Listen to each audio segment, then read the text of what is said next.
रोहित पवारांची आई साम टीव्हीवरती एक्सक्लुझिव्ह आपण त्यांना बघणार आहोत। रोहित पवारांची आई सुनंदा पवार साम टीव्हीवरती एक्सक्लुझिव्ह येत आहेत। रोहित पवारांच्या आई सुनंदा पवारांनी मोठं वक्तव्य केलंय। कुटुंब म्हणून आता एकत्र येण्याची गरज असल्याचं सुनंदा पवार म्हणाल्या आहेत। तर दोन्ही राष्ट्रवादींनी एकत्रित यावं अशी इच्छाही सुनंदा पवार यांनी साम टीव्हीशी बोलताना व्यक्त करून दाखवली आहे।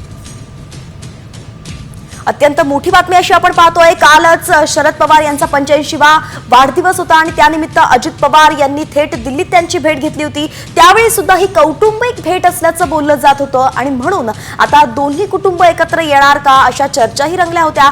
त्यातच आता रोहित पवारांच्या आई सुनंदा पवार यांनी हे मोठं वक्तव्य केलंय। साम टीव्हीशी बोलताना त्या म्हणाल्या आहेत की कुटुंब म्हणून आता एकत्र येण्याची गरज आहे। सामाजिक क्षेत्र असेल आम्ही स्वतंत्रपणे काम करतो, पण शेवटी कुटुंब हे कुटुंब असतं। ती कुटुंबाची ताकद होती ती परत एका ठिकाणी यावी असं सगळ्या महाराष्ट्राला वाटतं, तसं मलाही वाटतं। आज एक बातमी आली की अदानींच्या घरी दोन मोठ्या नेत्यांची भेट झाली, म्हणजे स्वतः पवार साहेब असतील किंवा मग अजित पवार यांच्या पक्षातील मोठे नेते असतील एकत्र येण्यासंदर्भात।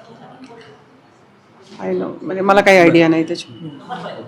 म्हणजे अशा हालचाली झाल्या पाहिजेत, एकत्र आलं पाहिजे, सुरू झालं पाहिजे, असं काही ना काहीतरी कुठून तरी सुरू झालं पाहिजे असं। म्हणजे निकालानंतर एकदम सॉफ्ट भूमिका आहे ती अजित पवारांच्या विरोधामध्ये आपल्या 60 वर्ष ज्या माणसांनी राजकारणात काढलेली आहेत, ज्याला तुम्ही चाणक्य म्हणता राजकारणातले, शेवटी त्यांच्या मनामध्ये काय चाललंय हे त्यांच्या पत्नीलाही कळत नाही।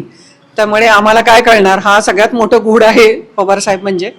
त्यामुळे निर्णय जो घेतील ते साहेबच घेतील आणि दादा घेतील। त्यामुळे तिथं माझं काही हे नाही मत।